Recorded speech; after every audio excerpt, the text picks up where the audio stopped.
The initial seed of the idea for Temporary People came about over a period of time because I wrote the track Temporary People a few years ago when my partner was still alive.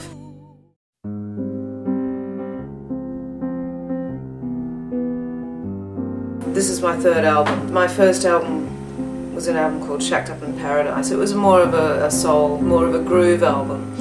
The lyrical content was more about stories and other people.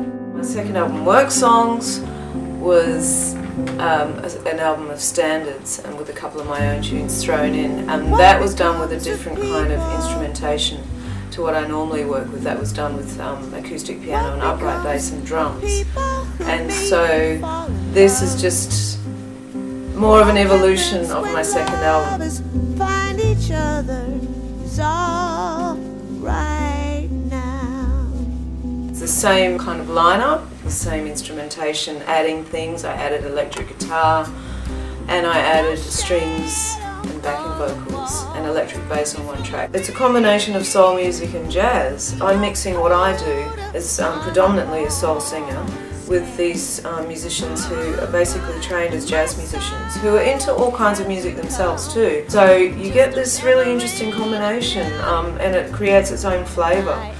Jonathan Swartz on the bass, who I wrote most of the album with and produced it with. Hamish Stewart on the drums, who I've worked with for a long time, way back, working with Jack. And Matt McMahon on piano. You have different combinations of musicians that offer a different energy. So I'm using two different rhythm sections on the album. I used Evan Manel, who's a young, happening, hip, creative drummer. And another great piano player, a young guy called Tom O'Halloran from Perth.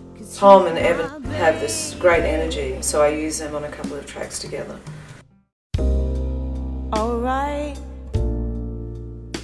The engineer's name is a guy called Helik Haydar.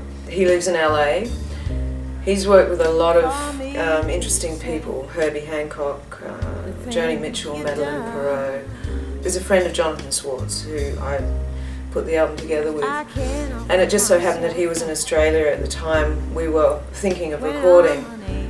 And so he was able to fly to Sydney and come and record the project with us. And so it was an incredible experience working with him because he's like a musician himself. He can hear everything. And, if we weren't sure about anything, we'd turn around to Helik and he'd have the answer.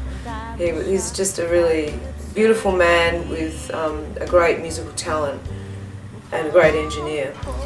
And then, of course, the recording sounded so good that I decided I really wanted him to mix it as well. So I went to LA recently and he mixed the album over there. So we spent a couple of weeks over there with him. I've got to move on. I've got to move on. You won't. I've got to move on. 'Cause you just ain't no good. The truth, yeah. How I got into music. I was always interested in music as a child. I did dancing for quite a long period in my childhood, and I started singing with my dance company. But that was really what I wanted to do. So in the end it was kind of, I was just dancing so I could sing. As I grew up, I was into kind of black American music. I was also into Patti Smith. I was into the Beatles. I had Sgt. Pepper's. Stevie Wonder, I had the Jackson 5. I was living in a small town in New Zealand, and so I was limited as to what I could get my hands on. But I really loved good music. I moved to Australia when I was 17 years old and started singing when I was 20, around 2021. And just worked my way up from the ground really. I didn't know anybody here. Answered a few ads in the paper and started totally from scratch. The first great vocalist that I loved was Chaka Khan, and then I got into Aretha Franklin.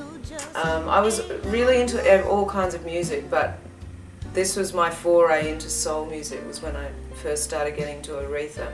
I had an album of hers called Aretha Live, and I played it to death.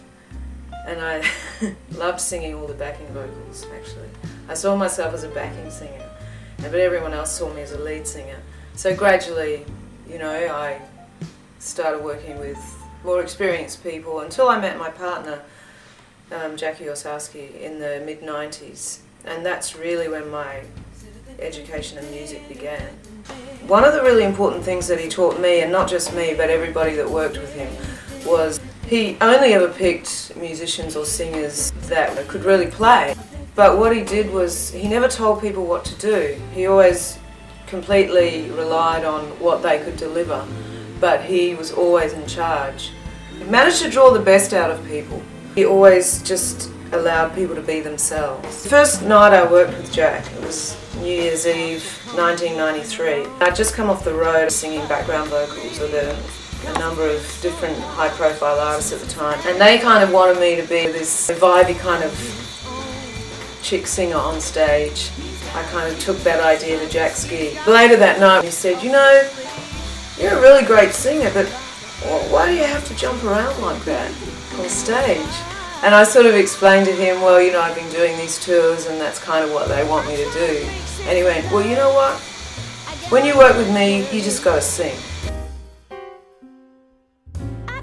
Well, it's reverberated with me ever since, so it gave me the freedom to just be myself and to find out who that was. My approach to singing has evolved over a period of time. There was a time I tried to do what everyone else was doing, but then I came to a point where I realised, well, I can't sing like that. I can't sing all of those fancy licks. I can some nights on a good night, and other nights I can't, so I had to find something else. I had to find me. And also what I learned from working with great musicians is a respect for the music. Always listen to the music, and the music will tell you what it needs. You never listen to what you want to put into it. You're just part of it. The great thing about making music is that in the end, the music has to agree with itself. Music, you know, it's such a mysterious process. Tunes come about, sometimes they don't want to reveal themselves to you. Like this beautiful kind of piece of jewellery that's half buried in the dirt, and you can't find the end of it. And then when the song's ready, it will reveal itself. There's a track called Blue on the Inside on the album. I was fiddling around with this idea I had and trying to play my very basic piano and work on this little musical idea, and then I'd call Jack in and say, can you write a little section to this piece of music? So we've got a bridge. So Jack came in and he sort of changed everything around, and in the end I had this completely different song, and so we stuck those bits together just on the computer and we loved it, and it was just like a happy accident. And immediately I wanted this great saxophonist, Bernie McGann, who is an Australian legend on alto saxophone, and I always knew that if I was ever going to record this tune I wanted him to play on it. He was available and he came and played on it, so the whole tune came together in this really beautiful way. I look at my role as a singer purely in a way, it's not about me. It's about me making somebody else feel something. And I'm beginning to realise that more and more as I go along. Music is from the heart of somebody. So that's why music moves people. People hear that in the music. If people are moved by something, then that's a good thing, and that's why art exists.